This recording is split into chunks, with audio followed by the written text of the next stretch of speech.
आया। एक लाइन ने मेरे जीवन को बदल दिया, हे नाथ अब तो ऐसी दया हो, जीवन निरर्थक जाने ना पाए। तुम लाख पैसा कमा लो, खूब पैसा कमा लो, अपने आप अंदर झांक के देख लेना, जब बूढ़े हो जाओगे ना, बेटा कहेगा किस दिन ये बाप मरेगा कि ये घर की चाबी सत्ता मुझे मिल जाए। तुम्हारी बहू तुम्हारी लाख सेवा कर रही हो, लेकिन जब बूढ़ी हो जाओगी ना, वो कहेगी अरे किस दिन ये बुढ़िया टपके कि हम बढ़िया सीपी घूमने जाएं और बढ़िया ये पैसा माल मिले। ये जीवन का कड़वा सच है, जीवन का ये कड़वा सच है साहब। आप जिसके लिए खूब कर रहे हो वो एक दिन आपको तिरस्कार कर देगा, वो एक दिन आपको छोड़ देगा। आप खूब द्रव्य कमा लो, खूब इकट्ठा कर लो। हमारे पिताजी एक लाइन कहते, पूत सपूत तो काधन संचय, पूत कपूत तो काधन संचय। साहब मैं फिर से कहूंगा, बच्चों के लिए द्रव्य भले इकट्ठा ना कर पाना, बच्चों के लिए घर भले इकट्ठा ना कर पाना, बच्चों में अच्छा शिक्षा और संस्कार दे देना। अच्छा संस्कार शिक्षा दे दोगे, अच्छा संस्कार दे दोगे तो स्वयं ही समृद्धि ले आएगा। आपको प्रॉस्पेरिटी देने की आवश्यकता नहीं है, वो खुद ले आएगा। आप खूब इकट्ठा कर लीजिए। इस देश में बड़े से बड़े लोग हुए, बड़े से बड़े राजा महाराजा, क्या पॉलिटिक्स में, क्या ब्यूरोक्रेट्स में, क्या बिजनेस में, लेकिन जब वो चले गए 2-3 दिन शोक रहा, उसके बाद सोचो समय रुका क्या, चलता रहा। इसलिए कबीरदास जी कहते हैं क्या, इस कबीरदास जी की इस लाइन ने मुझे बड़ा प्रभावित किया। मैं पढ़ता हूँ, कबीर को पढ़ता हूँ, मैं रैदास को जी को पढ़ने का भाव रहता है। कबीरा जब हम पैदा भये, जग हसे हम रोए। अवार्ड शो चलता है दिल्ली में,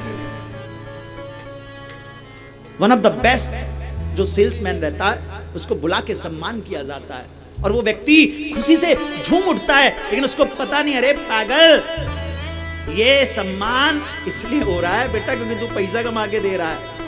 अभी पैसा कमा के देना बंद कर, कंपनी लात मार के फायर कर देगी, एक झटके में हटा देगी जीवन का। जिस दिन अरे वो छोड़ो, मैंने तो अपनी आंख से देखा कोरोना के टाइम में बहुत सारे लोगों ने अपने बच्चों के लिए क्या नहीं किया, लेकिन जब बात मृत्यु के बाद अंतिम संस्कार की आई, बेटा ने कहा महाराज मैं वीडियो कॉल पे मैंने अपने पिता का दर्शन कर लिया है, और महाराज हमारे पिता के लिए जो है गया जी में एक पोथी पाठ करा देना। मैंने कहा बेटा तुझे जीते जिंदगी कभी भागवत कराने का कोई पुण्य फल नहीं मिलेगा, क्योंकि तूने अपने पिता की सेवा नहीं की, तू डर के मारे तूने अंतिम संस्कार नहीं किया, और तू कह रहा कि पिता का कल्याण हो।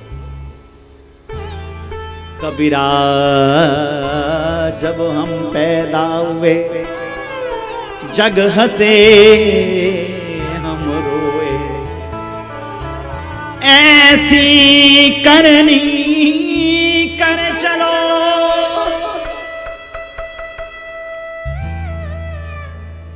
कुछ पता नहीं कब किधर क्या हो जाए।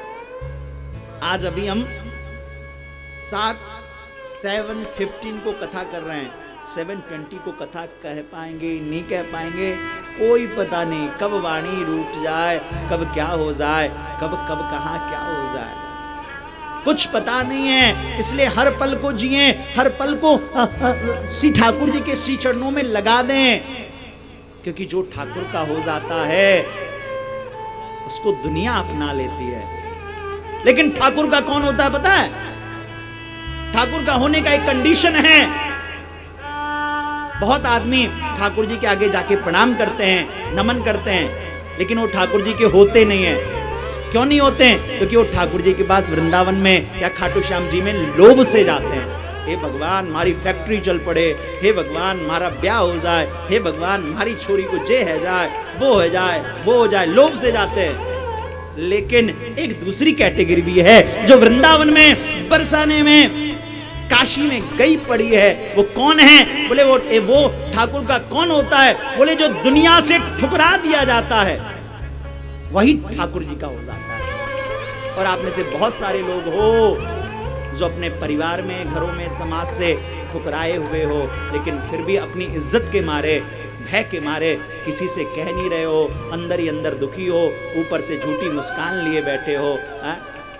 ठीक है, वैसे अपना दुख दर्द किसी को नहीं कहना चाहिए, लेकिन पूज्य श्री मलुपीठ वाले महाराज जी कहते हैं, अगर जीवन में कभी पीड़ा आए, श्री ठाकुर जी के सामने जाके कहिए, उनसे बात करिए, उनसे कम्युनिकेट करिए, उनको बोलिए, वो सब सुनते हैं, उनसे कहिए। और जब उनसे कहिएगा तो क्या होगा? बोले कबीरदास जी की वाणी है, कबीरा जब हम पैदा हुए जग से हम रोए, ऐसी करनी कर चलो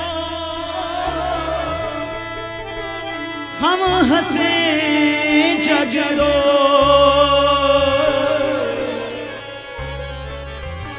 सूरदास जी चले गए, रैदास चली गई, मीरा बाई चली गई। आज भी हम लोग याद करते हैं उनको, करते हैं कि नहीं करते हैं? कलाम साहब चले गए, टाटा जी चले गए। टाटा जी के बारे में मैंने जीते जिंदगी किसी को ज्यादा पता नहीं चला वो किस धर्म से थे।